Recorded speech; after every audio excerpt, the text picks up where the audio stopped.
Question number 10. A hollow sphere of mass m and radius r is rolling with angular velocity omega. Okay, एक hollow sphere दिलेला आहे आणि तो omega एवढ्या स्पीडने रोटेट होतो आहे. Okay, it suddenly stop rotating and 75% of kinetic energy is converted in to heat. तर तो सडनली स्टॉप झाल्यामुळे त्याची 75% जी कायनेटिक एनर्जी आहे त्याचं रूपांतर हीटमध्ये झालं. ओके, हीट आपण बघू त्याच्यात. If S is the specific heat of the material in joule per K G per kelvin, then rise in temperature of the sphere is. तर आपल्याला राईज इन टेम्परेचर फाईंड करायचं, म्हणजे डेल्टा टी आपल्याला या ठिकाणी फाईंड करायचं. आणि ब्रॅकेटमध्ये दिलेलं आहे moment of inertia of hollow sphere. Hollow स्पियरचा मोमेंट ऑफ इनर्शिया 2/3 mr².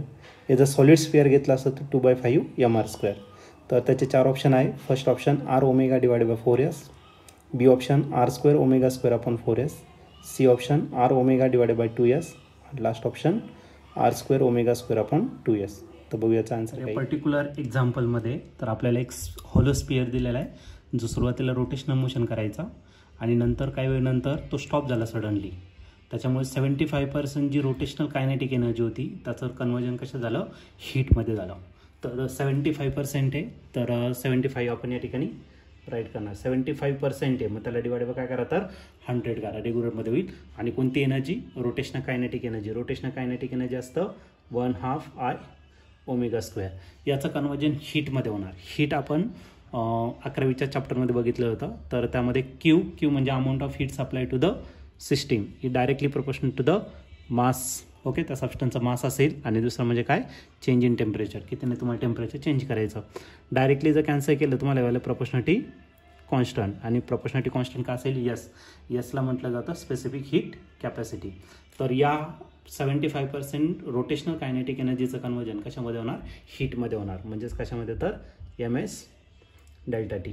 75 आणि 100 25च्या टेबलमध्ये असेल. 25ने याला काय करा तर डिवाइड करा. 25 3 जा, 25 4 जा, 1/2 तसा ठेवला. आता बघा बॉडी जी दिलेली आहे ते हॉलो स्पियर दिलेलं आहे. आणि हॉलो स्पियर जर घेतलं, हॉलो स्पियरचा मोमेंट ऑफ इनर्शिया 2/3 mr². तर या ठिकाणी आपण पुट करू 2/3 mr². ओके, आयच्या जागी टाकलं. आणि आणखीन एक टर्म राहिली ती म्हणजेच काय तर आपली ओमेगा स्क्वेअर. इकडं ms delta T as it is. या पर्टिक्युलर क्वेश्चनमध्ये आपल्याला डेल्टा टी फाईंड करायचा. Delta T means change in temperature. Before that 2 आणि 2 काय आला, कॅन्सर. इथला 3 आणि 3 काय आला, कॅन्सर. आणि पुन्हा m आणि m काय होणार, कॅन्सर. म्हणजे न्यूमरेटरला जो टर्म राहिलेला आहे तो राहिला फक्त r² omega square divided bye 4.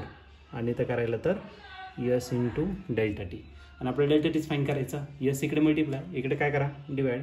मग delta T is equal to r² omega square divided by 4s. तर हा झालं तुमचा चेंज इन टेम्परेचर.